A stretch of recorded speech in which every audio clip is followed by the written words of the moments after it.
오늘은 수영의 추진력인 드랙과 리프트, 그리고 실질적으로는 추진력이 어떻게 해서 발생되는지에 관해 알아보도록 하겠습니다.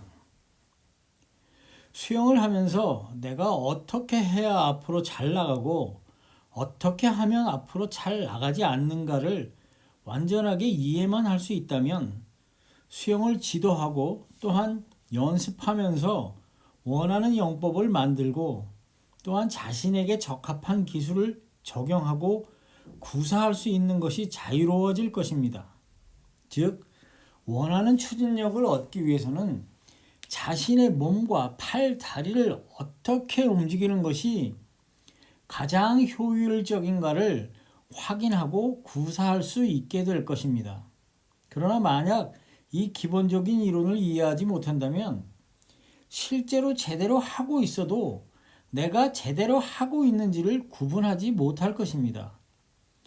실제로 성장기에 있는 아이들의 경우는 수영을 제대로 하지 못한다고 하더라도 성장기의 차이로 키나 힘의 차이로 인해 기록이 향상되는 모습을 볼 수 있지만 완성된 선수들의 경우는 힘의 차이와 경력 등에서는 거의 차이가 없기 때문에 결국은 기술적으로 완성된 선수들, 즉 추진력을 자신의 신체에 가장 적합하도록 만들어 최대로 이끌어내면서 저항을 최소로 줄이는 자세로 자신에게 최선의 유선형을 만들어낼 수 있는 방법을 찾아낼 수 있을 것입니다. 실제로 완성된 선수들의 경우는 손바닥의 방향을 조금 바꾸거나 팔꿈치의 각도의 변화 또는 호흡하는 방향을 바꾸는 등 아주 간단한 방법으로도 원하는 기록의 향상을 가져올 수 있습니다. 또한 일반 마스터즈 선수들의 경우도 간단한 자세의 변화를 통하여 저항을 줄이기도 또는 추진력을 향상시킬 수 있습니다. 또한 일단 수영하는 모습이 훨씬 멋있게 보일 수도 있습니다. 그렇다면 오늘은 추진력에 관한 이야기를 해보도록 하겠습니다. 사실 수영의 기본적인 이론은 이 그림 하나에 모두 숨어 있습니다.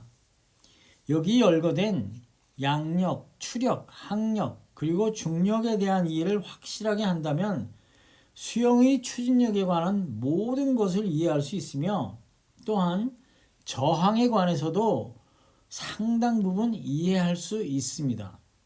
보통 수영의 추진력을 이야기할 때 일반적으로 이야기되는 드랙이라는 용어는 항력을 이야기하는 것이고 리프트라는 용어는 양력을 뜻합니다. 그리고 썸네일에서 이야기했었던 실질적인 추진력은 여러 힘의 합에 의해서 나오게 됩니다. 이런 힘들이 과연 수영에서는 어떻게 작용하는지 확인해 보도록 합시다. 실제로 이 그림에서 비행기 날개를 손이라고 생각해 봅시다. 중력은 항상 아래를 향해서 작용하기 때문에 배제하고 이야기를 하도록 합니다.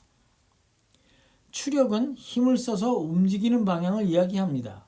이 그림은 글라이드 자세로 이해하면 됩니다. 손을 앞으로 뻗으면 발생되는 힘은 기본적으로 이 그림과 동일합니다. 하지만 항력을 최대한 줄이기 위한 동작이기 때문에 양력은 상대적으로 아주 적을 것입니다.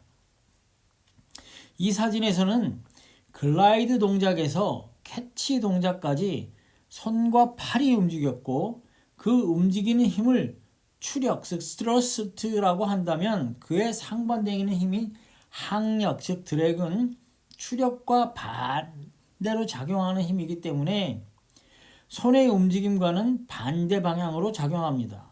또한 추력과 항력에 의해 나타나는 양력, 즉 리프트는 항력과는 직각으로 작용하기 때문에 그림과 같은 방향으로 힘이 작용하고 결과적으로 선수에게 추진력으로 작용하는 힘은 전방으로 작용하는 힘만이 실제 추진력으로 작용하는 것입니다. 실제 운동거리에 비해서 상당히 적은 힘만이 전방 추진력으로 작용하게 됩니다. 따라서 캐치 동작은 추진력이 상당히 적다. 물론 그것도 고정된 상태에서 동작을 실행한다면 추진력이 있다고 할 수 있지만 앞으로 수영해서 진행하고 있는 상태라면 추진력이 거의 없어지거나 오히려 저항으로 작용하기도 합니다.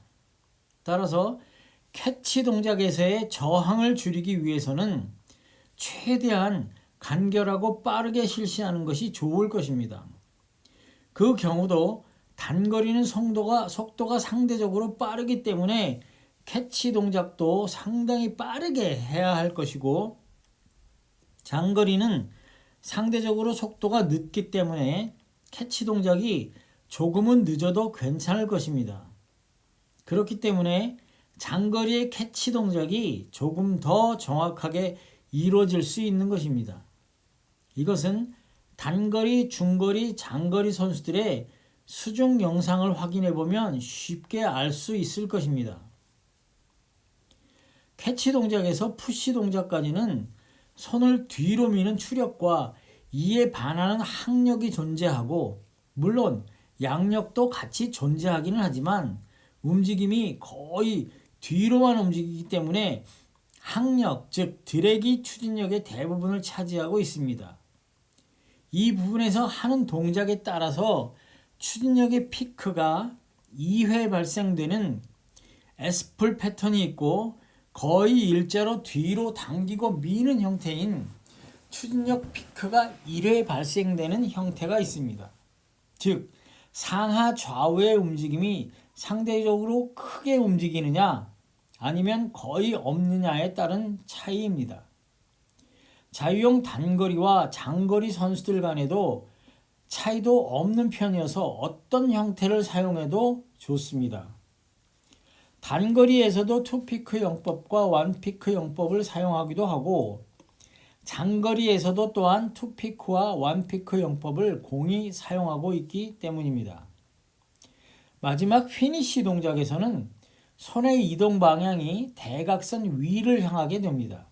따라서 추력이 대각선 위를 향해 작용하기 때문에 항력은 대각선 아래 방향으로 작용하며, 양력은 또한 항력과 수직 방향으로 작용하게 됩니다. 따라서 실질 추진력은 아래 그림과 같이 발생되는 것입니다. 그러나 이 경우도 영상의 선수와 같이 손바닥의 방향을 돌려서 손날을 선도해서 이동하게 되면 실제 추진력은 거의 발생되지 않습니다. 또한 손바닥을 완전하게 뒤로 향하도록 해서 이동하게 되면 실제 추진력은 제법 커지게 될 것입니다. 그러나 앞서 이야기했듯이 이 동작으로 발생되는 추진력에 의한 속도보다 현재 자신이 앞으로 진행하고 있는 속도가 대부분 빠르기 때문에 손바닥의 방향이 어떻게 되더라도 실질적으로는 추진력은 전혀 발생되지 않습니다. 따라서 손바닥을 뒤로 해서 미는 것보다는 손을 옆으로 돌려서 손날을 선도해서 피니시 동작을 하는 것이 힘을 절약할 수 있는 방법입니다. 생각보다 이 자유형의 피니시 부분에서 손바닥의 방향이 위를 향해서 힘을 줘서 밀어 올리는 사람들이 많이 있습니다.